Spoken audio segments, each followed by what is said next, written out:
I got a bit of breaking news, and this is good. This is how we started the program. We actually asked Brianna Keilar at the White House if there was any activity to stop the shutdown. She said no, and guess what? Something's just broken. In fact, there's a tweet that's been sent out by the White House, the Deputy White House Press Secretary, sending this out. POTUS, President of the United States, invites Senator Reid, Nancy Pelosi, McConnell Press, and Speaker Boehner to the White House later today to discuss the need to reopen the government, raise the debt limit. So there you go. Two key Democrats, two key Republicans, the leaders of the House and the Senate on their way to the White House. We're told by our Dana Bash that's scheduled for about 5:30 today. Speaker Boehner has already responded to this. Let me read this live for you. He's accepting this offer. And from his spokesman, Brendan Buck, he's saying, "We are pleased the president finally recognizes that his refusal to negotiate is indefensible. It's unclear why we'd be having this meeting if it's not meant to be a start to serious talks between the two parties." It's an acceptance with obviously the politics attached. Let's just hope they leave their politics at the front door and they actually have some meaningful conversation. So there you go, 5:30 at least, a conversation scheduled. Wonder how that's going to go, wonder how long it will take. The problem here is it's not just about the government workers. Love or hate government workers, a million of them, all off the job on one day affects you. If you're in Poughkeepsie or Bakersfield, or if you're way down in Nevada, it affects you. In fact, our CNN business anchor and host of Your Money, Christine Romans, is here to talk about that. I wanted to ask you specifically, this is day 2. We're in the short term right now.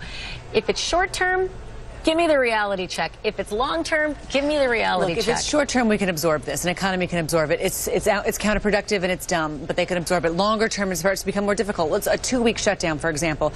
One economist says 0.3 percentage points off growth. A 4-week shutdown, 1 point. What does that mean? That means a 4-week shutdown, economic growth will be cut in half.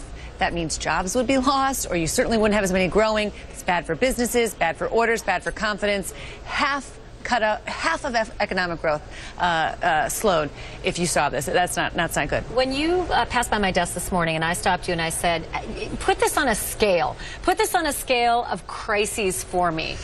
You said something that really piqued my interest, and you said this is like hurricane shutdown. Right. Because it's usually a natural disaster when you're looking at big numbers like this. So say it lasts 4 weeks, 5 weeks, 6 weeks, and it's $55 billion in damages, some people assume. That's more damaging than a natural disaster, and this is man-made. So I wanted to show you some Colorado flooding, $2.5 billion in damage. Think of how devastating that was. Superstorm Sandy, $40 billion damage. That's an average estimate. The BP oil spill, the company set aside $42 billion to pay the oil spill damages and cleanup and all that. You could have $55 billion in damage from something that Congress is doing. That we could have avoided. We can't avoid totally those. Preventable. We can totally avoid preventable. This. Totally so that puts it in perspective. Now, I would like you to take it up 10 notches. This is small potatoes compared to what's looming in 3 weeks, the debt ceiling. Because if they screw up on the debt ceiling, these numbers are nothing. I've been saying that this is short-term stupidity. The debt ceiling and not raising it is long-term self-destruction, right? When you look at the debt ceiling, if you do not raise the debt ceiling, the United States defaults on its debt. You could have interest rates skyrocket, ironically making our debt and deficits even bigger because our interest rates would rise. It could really hurt the stock market. It could really hurt job creation. We're at a time when all anybody cares about is creating good-paying jobs. Instead, we have a government shutdown, and we're arguing in Washington with the debt ceiling. We're arguing about paying our bills that we've already spent. The U.S. has never gone back on its word to pay its bills.